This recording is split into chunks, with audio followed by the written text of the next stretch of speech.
And we are live. Hello, everybody. Thank you for joining me today. Today, I have on Bob Greaves for an interview. So, thank you, Bob, for joining me. A pleasure to be here, and I had a nice chat with you a couple of weeks ago, and so it's good to be back with you. Okay. First off, why don't you tell us who you are and a little bit about yourself? Well, I'm an old guy. I, uh, I look in the mirror and I go, "Who are you?"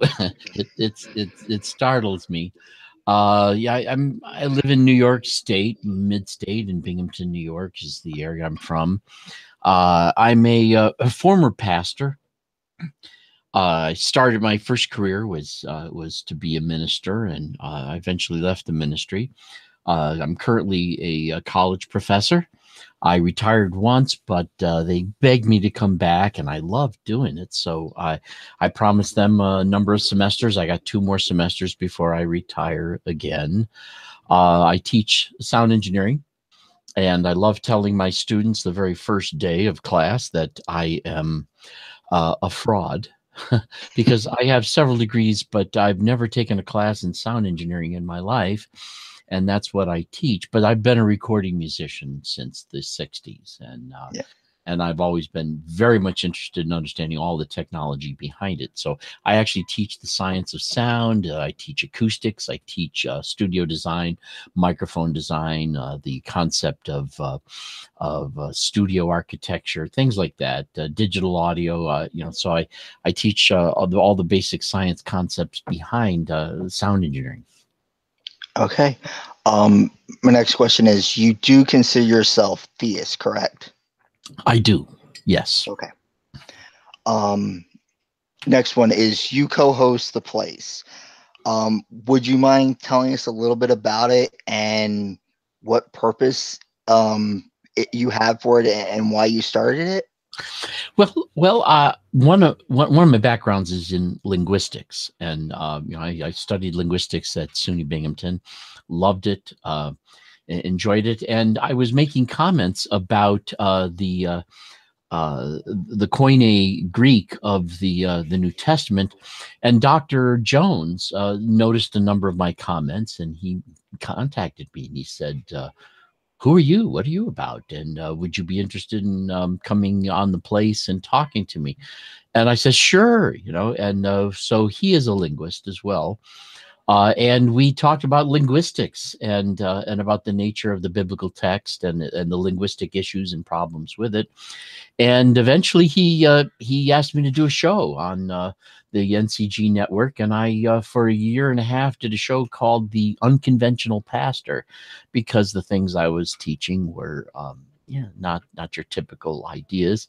And I also did a show with Greg Bray, who was an atheist, called Inspiring Honesty, where basically for about a year and a half, he would come on the show and blindside me with all the questions that he wanted.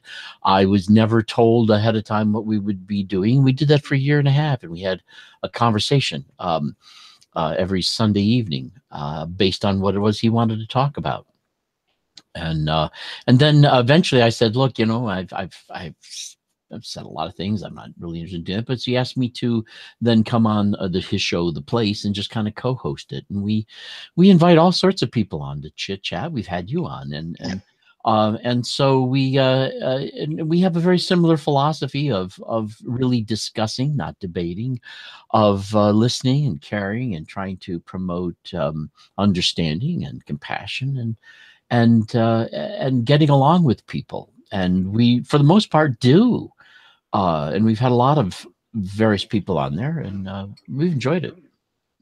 Yeah, and I will say that was one thing that really did surprise me about the place when I tuned in on that one show was just one your guys' honesty of like, hey, here's what we believe, but you're very open. And I will say this: when you answered I don't remember what the question was I asked, but when you answered it with 3 words, and I really admired that. Was I don't know.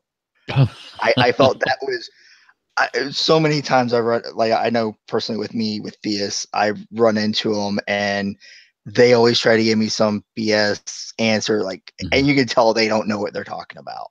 And you And many times I love feel the as though, honesty yeah. of saying I don't know. I mean, that was refreshing to me. You mentioned that one show with the atheist. Do you remember like one question in particular that stuck out to you? Like that was like I guess maybe the toughest question to answer. Yeah, I've had so many questions from Okay. various atheists over the years that none of them really stand out to me, to be Okay. honest with you. And yeah, and it's a shame that that many theists can't say I don't know. I think I think they suppose that oh my gosh, I'm under pressure. I can't let you down. I have to have an answer, and they Yeah. don't. You know, and they not only don't have to, they don't have an answer many times. Yeah. Yeah. Yeah. It really, I think, comes down to a lot of uh the Spit. the First Peter 3:15. I'm trying to think of the verse of the always be ready to give a defense. And I think some people take that a little personally, even back when I was a theist. Um, I think a lot of people take that a little too, almost too literal, if that makes Well, sense. well, you know, you can only defend what you really believe. Yeah, You can't defend what they want you to believe, yeah, or the party line. You know, yeah. if you're not in the party in a sense as a full-fledged convinced member, you, you can't really defend. It's disingenuous to defend things you don't personally really believe. You know. Yeah, yeah, and I'm right there with you. I know that back when I was a theist, I was Southern Baptist, and I took a lot of flack for one of my beliefs. I'm like, I can't defend what you claim, and that was the idea of hell being an eternal hellfire that you were conscious through the whole time. I was what people call an annihilationist, Hmm. whereas you you know, you die, your soul, goes to hell and it basically evaporates and is no more. It would still be hell because eternal separation from God. It's just not in a very, because to me that made the most sense when I finally heard that. I'm like, that makes sense. And Well, isn't there yeah, something kind of, if you're going to be a person of empathy, well, first of all, I think there's some insecurity that a lot of believers have. They don't dare cross the doctrine. That's the standard oh doctrine. yeah, that You know, but when you start thinking about, you know, what that really means, I can understand why annihilationism could make sense to a person, because the truth is, you know, you live 70 years and you supposedly sin all this yeah, time, and then you spend eternity. That strikes me as being a little bit out of proportion.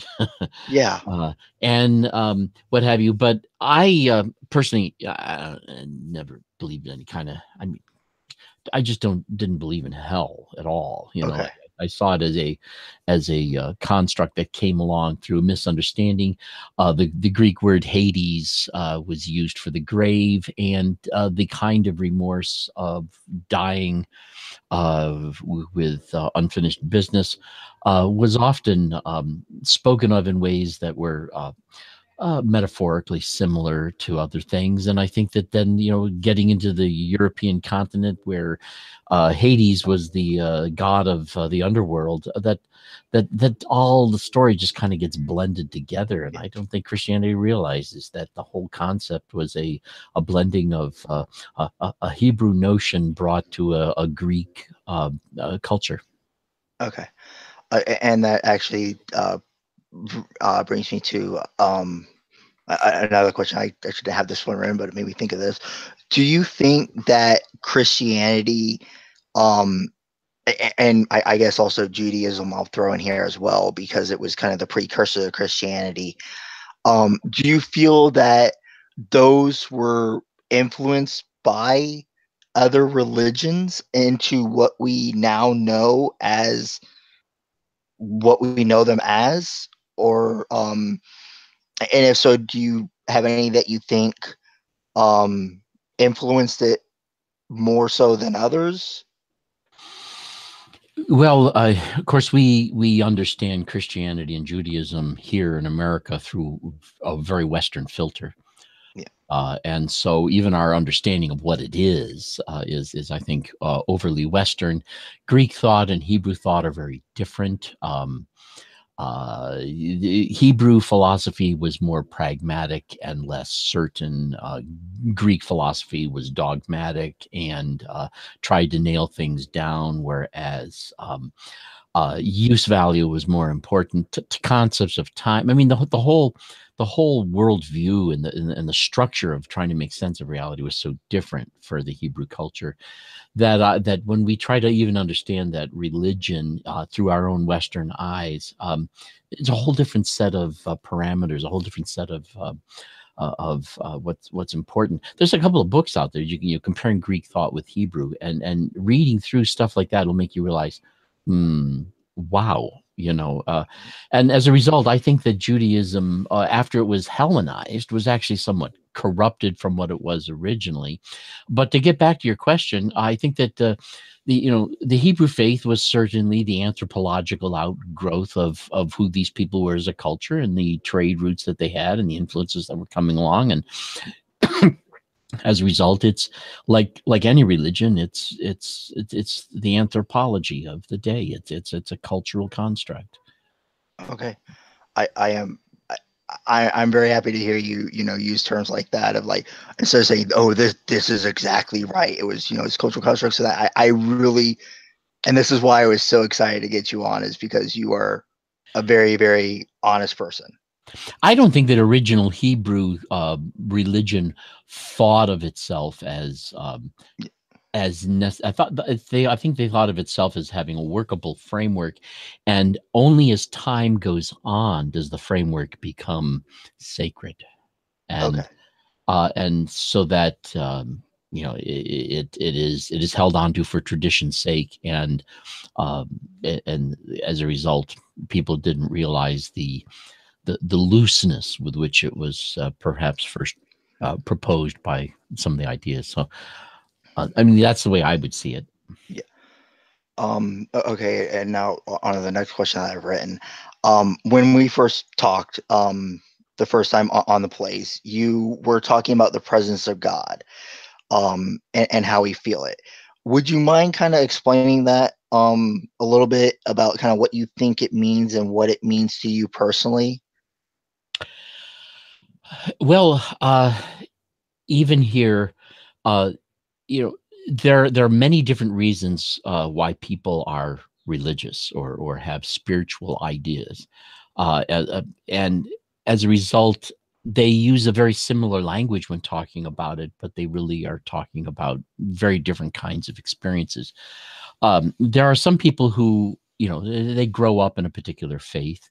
They learn that it becomes the framework by which they make sense of things and reality, and it becomes the part of their worldview. And um, they might believe in this only because it's the structure from which they've already developed and built upon. But there are some people whose belief in God is grounded not so much in concepts and ideas, but in an experience, and an experience of somehow inarticulately not being alone, a sense of presence. And when you feel, for example, that you're in the presence of another person, that doesn't mean you know everything or anything about them. It's just that you sense that they're there. There's a certain proximity.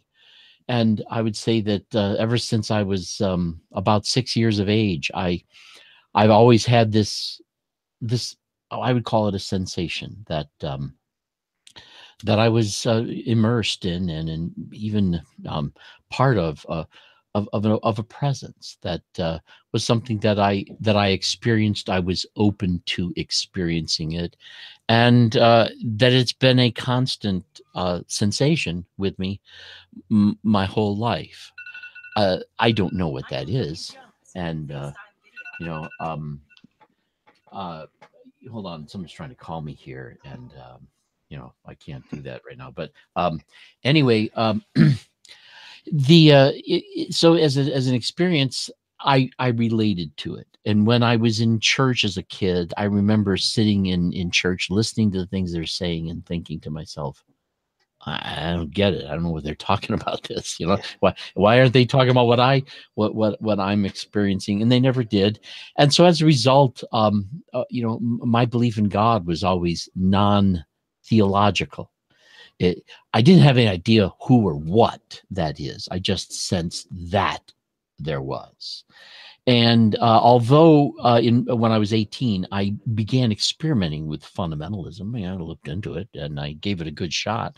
I couldn't resonate with it, and I kind of go back to that spirituality that I had ever since I was 6. Of just sensing this presence. Now, I make no claim about what that presence is. I don't see how it's even possible that I could know with any certainty what it is. It's just an experience.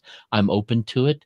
There's a lot of people who think that's silly of me. I don't care that they think it's silly of me. It's an experience, and I have it. Yeah, I will say this on that. I mean, I obviously I'm atheist, so obviously I know we differ very much on theological points of views. But I will say, and I will say this. Crap, I just forgot my point I was going to make. Oh yeah, I don't think you're silly for having this belief. I mean, it's what you have felt and what you've experienced, so it's the only way to rationalize it. But I am happy that you don't go and say, "Oh, I know one." Again, it's that I know 100% certain in that, and it's you were very honest, and I will say, I know I've said this before, and I'll say it again. I really like that about you. Thanks. And I can't deny that I have this experience. And when you have an experience that is particularly that dominant for you, and you've leaned into it, and so you've nurtured it and encouraged it, and remained sensitive to it, you can't walk away from it because it is it's a qualia. But it doesn't mean that it's something that I understand or that I know about. And as I've looked at it and I've tried to make sense of it, I recognize, oh, this could be just funny blood chemistry. It could be miswiring of my brain. It could be some sort of a built-in hallucination. Maybe, I don't know. But so I don't pretend to make any truth claim about it. I just acknowledge that I have the experience. And so when I say I believe in God, I am more confessing the state of mind I'm in rather than making a claim about reality. Yeah.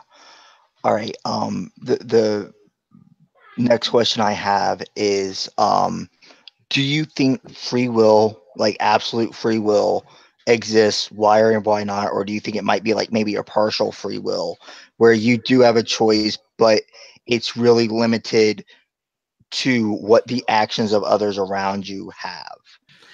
Or how would Uh, you define that? well, for years there's been this, and I think it's a silly argument. Free will versus determinism. It's not that simple. You know, Yeah. we are nowhere near as free as we'd like to think we are. I think just studies of the psychology of our mind demonstrate that we're oftentimes headed towards a decision that we're not even conscious of having made before, but that still doesn't mean that it is determined. It just means that many of our deliberations may actually be occurring at an unconscious level, and we just simply find what it is we resonate with as it emerges. That doesn't mean it's not necessarily involved with a certain level of freedom. Now, I certainly don't think we have free will. I can't just do as I would. I'm limited to, number one, I can only choose from among those things that I see as options. And there may be options I have that I don't see, and I will not choose them because I don't see them.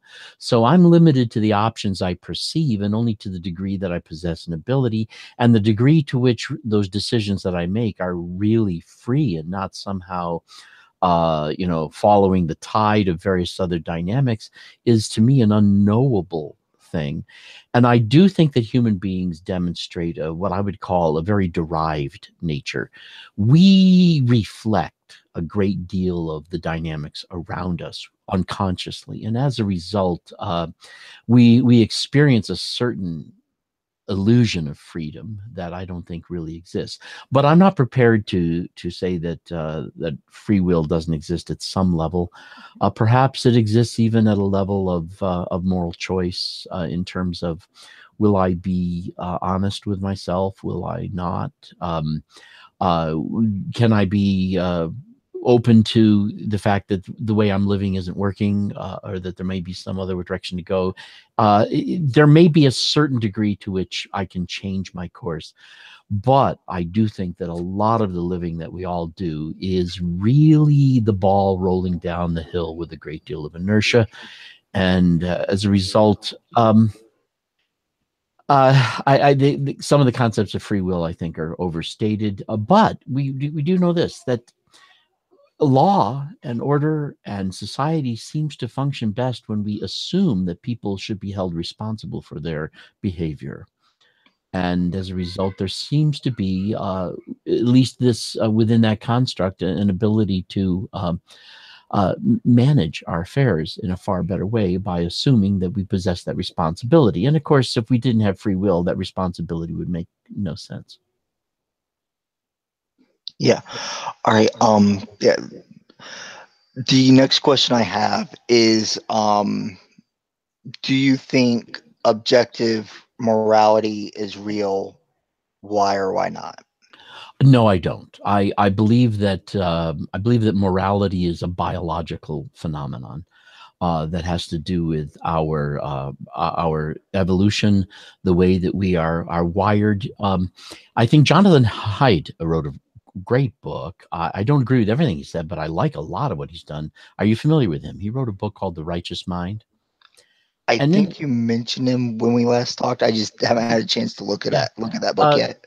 he talks about a moral matrix, that is, that all human beings seem to care about various things like fairness, like loyalty, like sanctity, like authority, tradition, harm, care.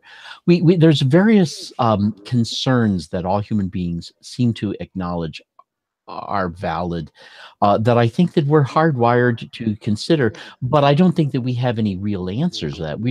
We're moral creatures in that we have moral questions and we try to find answers. And I think that it comes out of our biology and out of our vulnerability and out of our being social animals. We're trying to find a way of negotiating the problems of life. And we are born with the ability to have a conscience. I don't believe that morality is objective in that sense, but I do think that it's not as if we can invent it any way we wanted to. We do have very specific vulnerabilities. And it does seem to me that human beings who are regarded as valuable and precious, and are treasured as a valuable existence, seem to thrive in a way, psychologically and physically, that people who are treated like crap don't. And there seems to be something about morality that is a part of our nature. So I consider morality to be something a lot like language. You're born with an ability to acquire a language and with a desire to acquire a language, and with whatever um, cognitive apparatus is required for acquiring and then using a language, but you're not born with a language.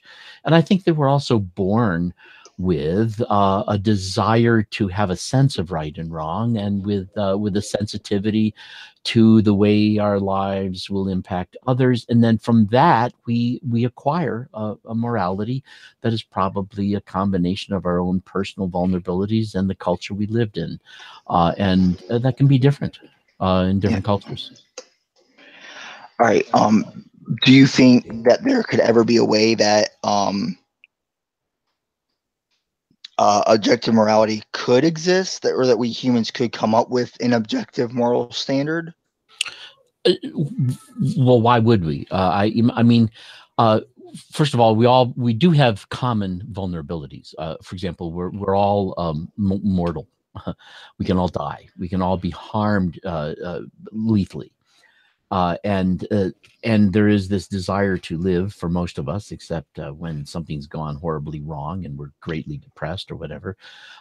So that for the most part, a healthy person who's doing well desires to live. And I think that with that, we can agree that that it's not a good idea to be killing people without good cause. We may differ as to what constitutes good cause, but there's that sentence. So I mean, some people may think that that constitutes some sort of objectivity, but I think that's founded in our biological nature. If, for example, if taking a knife and stabbing you in the gut was something that didn't actually harm you, but in some ways made you stronger, then it wouldn't be a bad thing to necessarily do that to you.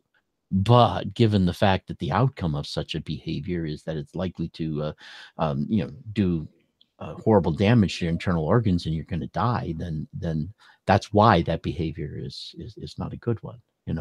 So it rests, I think, in the vulnerability that we possess physically and psychologically as organisms, and our social nature. Okay. Yeah. The next question is, what do you think might be the greatest pro to religion, and what do you feel or think might be the greatest con? Well, there's religion. I think is more neutral. It's what we do with it that is pro and that is con. Uh, Religious people are no different than non-religious people in that they use their worldview to justify the choices they make, and as a result, people who will be greedy or willing to violate certain boundaries, who are religious, will come up with certain reasons why God has allowed them to do this or why it's right, and when the Jews originally come up with this concept that Moses was being led to the Holy Land and Joshua takes it over and they wipe out the Canaanites and the Philistines and they do this and that. God giving them this land justifies all kinds of mayhem, murder, and just violating the sanctity of the life of these other people, treating them as if they're somehow lesser beings, and that was done justified by religion. I don't think religion did that. I think that they did that, and being religious people, they shaped their religion in a way that allowed them to live with themselves. Okay, so just to make sure I understand, it's not so much religion has a pro or con or non-religion has a pro or con.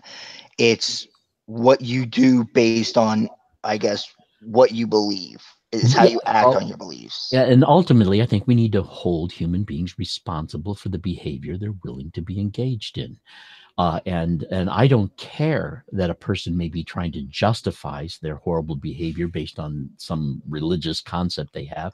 If their behavior is unacceptable, it's unacceptable, and the truth is, believers and non-believers can all engage in and have engaged in every kind of unacceptable behavior there is known to man, and they all have their reasons for doing it, whether it's for the cause, whether it's for the government, whether it's for the good of humanity or for the good of God.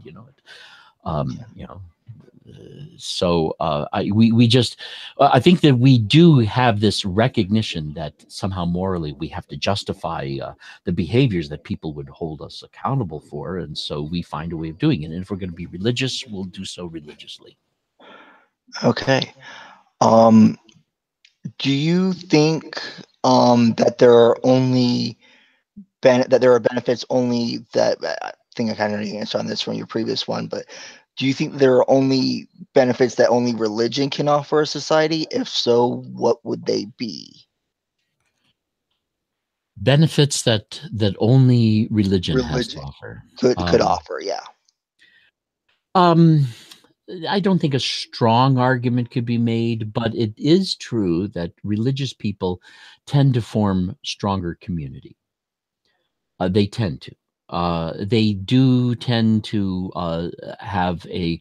I mean, for example, in China, where there were some places in the southern area of China where various different cultures lived at different points along a mountain and had various different gods, and the water that trickled down had to be useful to the people down below.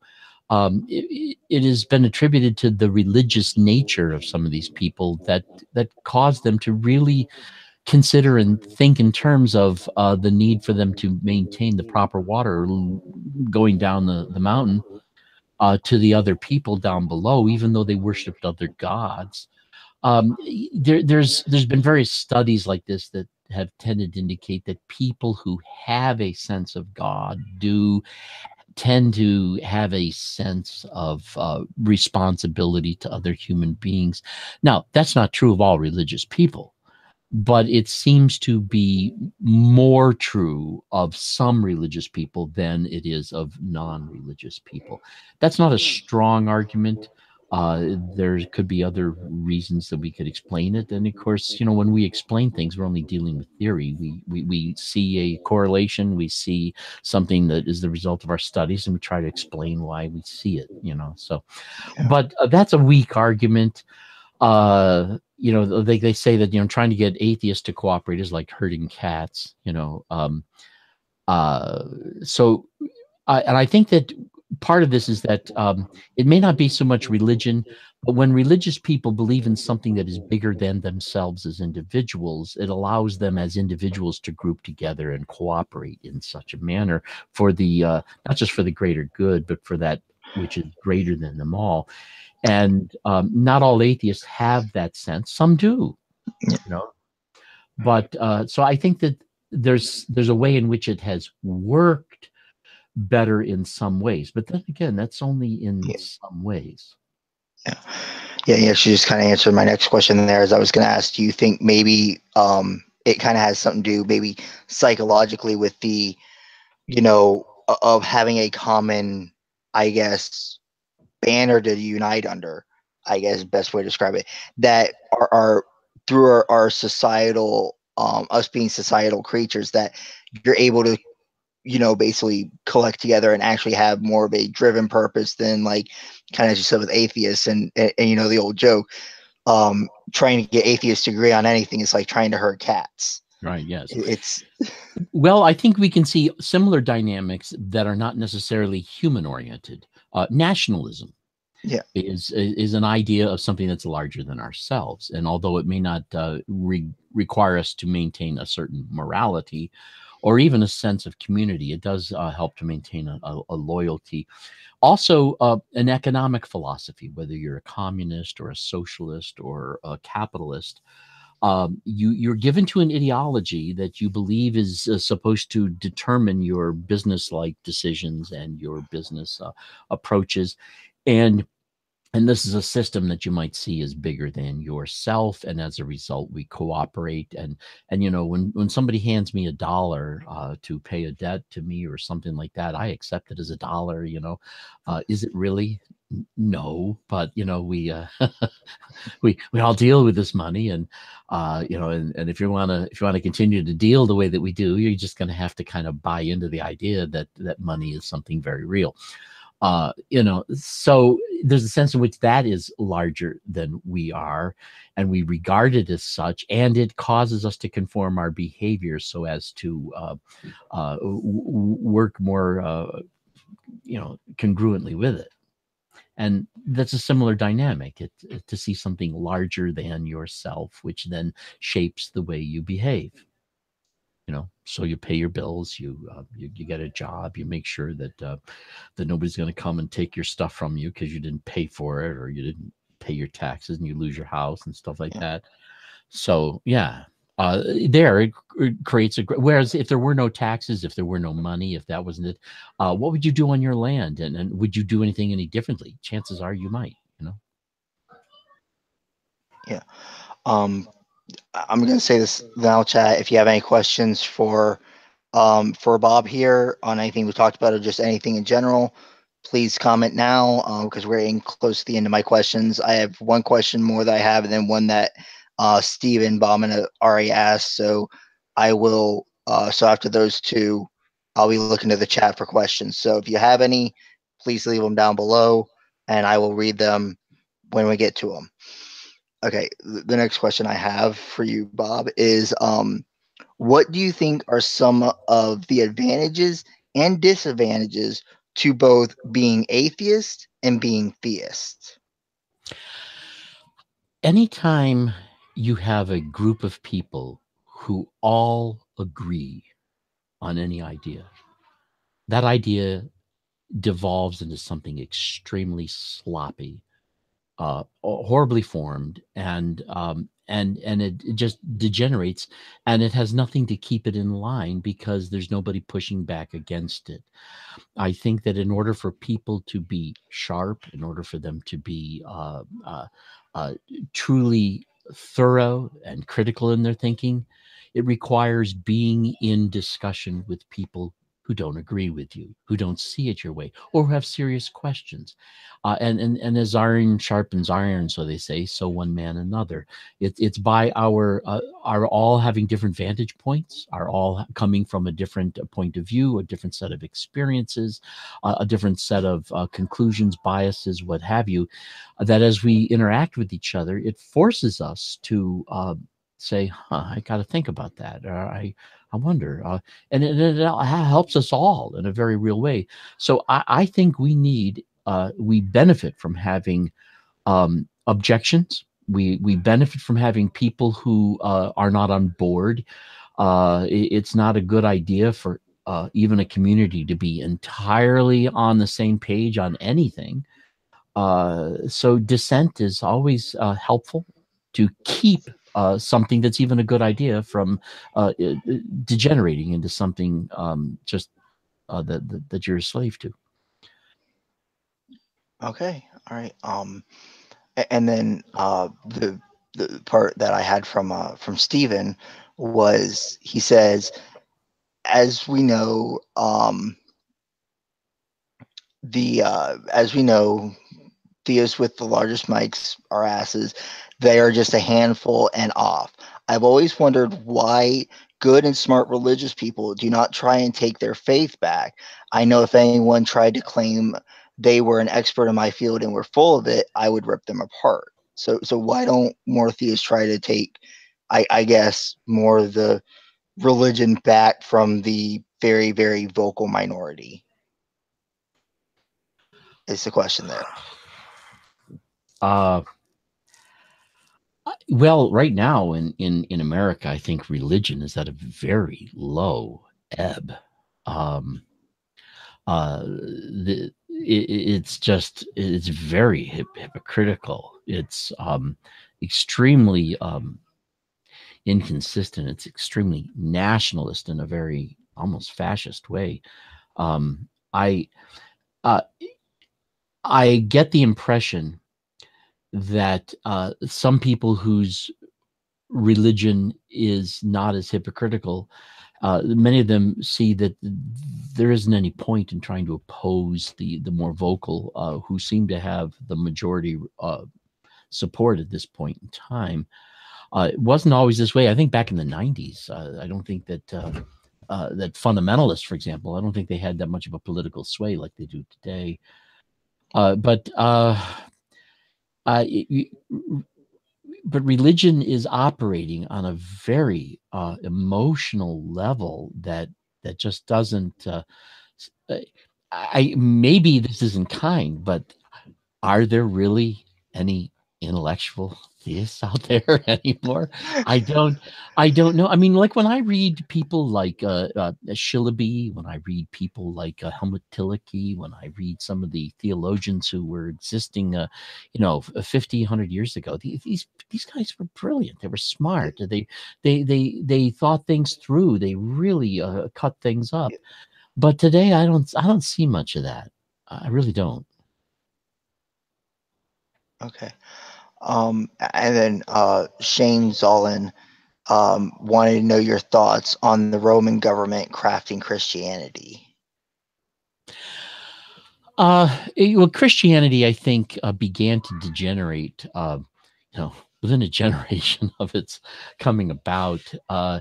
And as it became westernized, it was radically influenced. And when Constantine finally made it, legal, and then the state religion, uh, that was probably the worst thing that could have ever happened to Christianity. And I think that Augustine of Hippo was probably, in my opinion, is the person who caused Christianity to never ever become thereafter what it potentially could have been, in a good way.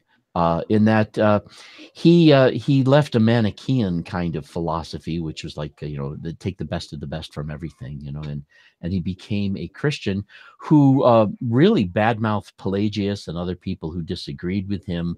Pelagius is misunderstood in a very unfortunate way. And what happened after the days of Augustine? There was a lot of book burning and a lot of getting rid of people who would disagree with Augustine. And that was when Christianity became something that had to be of one mind and one idea, one attitude. And as a result, our denominations ever since have been only among people who can, for the most part, strongly agree. And I think that it created that very thing we were talking about before, where all of their thinking has become weaker and weaker and weaker, sillier and sillier. And that includes shaping by, well, not so much the Roman government, but certainly, the Roman Catholic Church. And then eventually it got to the point of being so silly that we had what was called a Reformation. But unfortunately, the Reformation was really just a return to Augustine. What Calvin, Zwingli, and Luther were teaching was really a return to Augustine. And I just think that Western Christianity never really recouped what it originally could have been. And I think it's kind of a lost religion. Okay. Just for clarification, when you were talking about where Augustus, I believe you said, was kind of took the best of the best, like this little bit here, this little bit here, this little bit here. Is that when Christianity kind of started to get its more pagan? No, that came later. But he was a Manichaean before he became a Christian. Okay. And he was just like whatever he could find anywhere around the world was it, much to the problem. His mother was very distressed about it. And Augustine also became, which is not very widely talked about, he became a womanizer, a sex addict. And I really think his concept of the sin nature was modeled after his inability to control himself sexually. He went into a monastery as a way of trying to keep away from women.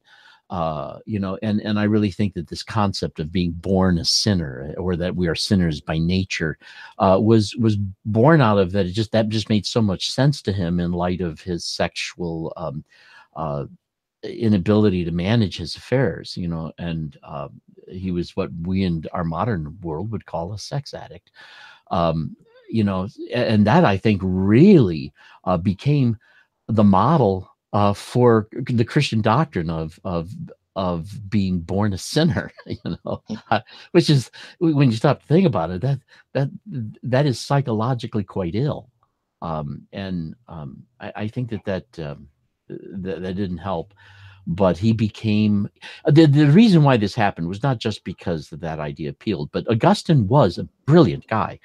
And Christianity had a wide variety of different opposing attitudes that were very well entertained, but it wasn't coherent. And Augustine was the very first person in Christian history to finally write an exhaustive overall view of his theology, and gave to the church for the first time a comprehensive, from A to Z view of various things, which the church said, oh my goodness, we need this. And that's why they latched on to even the ideas that he proposed, which I think were horrible. Yeah. And Christopher asked a question. I know we kind of touched on part of this earlier, but I guess he missed the first part of that when we talked on it. But it says, what do you think of hell? Do you think it actually exists, or is it mere allegory or referencing a specific place? I've heard some say that it's referred to a specific town. I've never heard the specific town one. Do you know more on that, or want to touch on it? Gehenna was a garbage dump, and it's translated hell. I don't know why. It doesn't really make sense to me that it would be. It's only because tradition liked the idea of what was being talked about Gehenna. And thought that was, it must be hell. But there's no, in my opinion, no lexical evidence that the word or the concept of Gehenna was ever related to that in the first century. And so Gehenna was a literal place. But Tartarus was actually borrowed from it was a Greek word, and Hades, of course, was the word used for the grave, and which was also the Koine Greek word that related very much to the Greek mythology of the underworld and the place of the dead. But to be honest with you, to me, hell is a horrible idea. It is something that kind of developed around in its present form around the second and third century. It wasn't there all along, and in fact, predating Jesus, there's nothing that even the Jewish faith believed that would give you any idea that was something they were even concerned about. It isn't even clear they believed in an afterlife. It's not clear. I mean, although Job in the book of Job says, "I know that I and my flesh shall one day see God." We don't know what that means or what he meant by it. We can only shoehorn our own ideas into it. So no, hell is a manipulative concept that the church really latched onto as an organization and found it to be very effective socially. So I certainly don't believe in it. Yeah.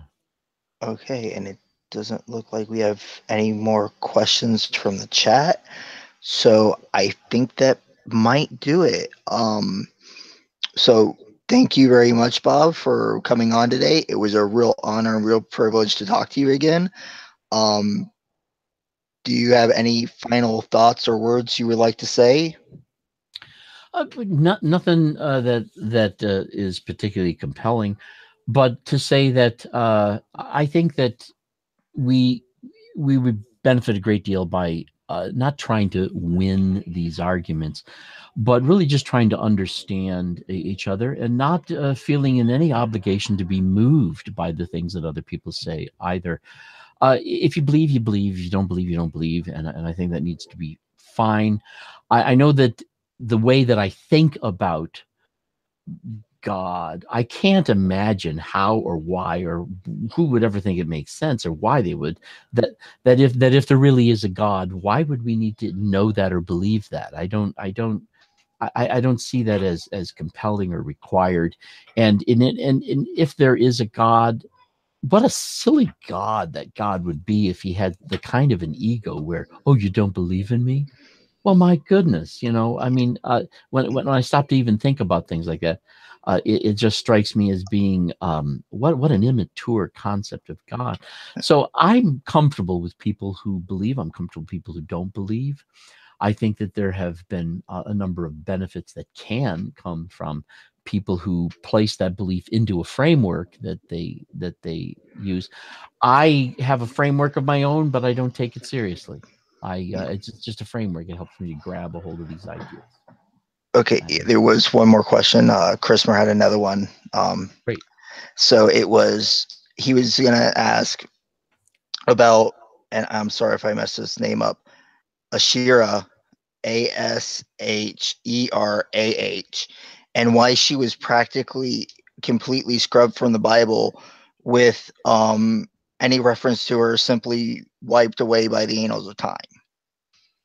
Are you familiar with that person? Well, Or there was a number of religious rituals that were brought about around Ashira that were more common in the northern 10 tribes of Israel than in the southern. And it actually became a bone of contention between them. And since the northern 10 tribes were wiped out by much earlier than the southern two tribes. Those ideas kind of died with it. We don't really know much about it. But it's possible that in the days of Ezra, when the southern two tribes returned from their captivity, that it's likely, I think, that there was a great deal of redacting and rewriting of the ancient texts to kind of purify them. I don't have proof of that, but I suspect that. We even find in the biblical text, the Old Testament, there's a section there where supposedly they had lost track of where the ancient scriptures were, and they finally find them in the temple. Yeah, right. I would imagine that after the priest got a hold of them and kind of made sure they were in a condition they wanted them to be in, that's when they say, "Oh, look what we found." Now, I don't know that that's what happened, but I would be strongly suspicious. I mean, because I mean, when we look back in further history beyond Ezra, I mean, there's no historical evidence that Moses ever existed. Many of the stories of the Old Testament are just historically nonsense. But then again, here's a problem I think that we have in the modern day. History didn't serve the same purpose in those days as it does today. Today, we want to know who, what, where, when, why. We want the facts to be accurate. In ancient days, there was no need for those facts to be accurate, but people did have an identity, and so I think it was probable that the Jewish people, actually the Semitic people, they were not Jewish. The Jewish people are the people that came from Judah, all of Israel. The Israelis probably were in slavery somewhere at some time and managed to gain their freedom, and so by talking about how they came from Egypt, and was a way of telling a story that helped keep it clear, because Egypt was the strongest nation in that day, that gave them a sense of their identity. So they invent a story that has the same impact as the real story, but that's more memorable and more dynamic and more dramatic. And I don't think they took it seriously either, but it helped to give them a far easier way of remembering their identity and celebrating their rituals. And it's interesting to note that a lot of the people in the Bible have a name that serves the role they play in the stories, which tells me, well, yeah. This was for cultural purposes. Their history was not necessarily intended to be accurate, and so when we look at the historical so-called claims of the Bible and find them to not be accurate, I would argue, well, I don't think they were ever intended to have been claimed as accurate. They were claimed to be um, representative of what may have actually been a real history that they couldn't recall or weren't sure of. And so this helped give them a framework within which to place their identity as a nation and as a people. And so they did it that way. And now today we look back at it and we try to treat their concept of history as if it's the same as ours, and it wasn't. So I see it really as very cultural. All right. I'm not seeing any more questions. Chad, I'll give you a few seconds. If you have a question, just holler at me, say you have one, then I'll wait for the question to come by. Somebody wanted to see my shirt. Yeah, I'm a professor at SUNY Broome.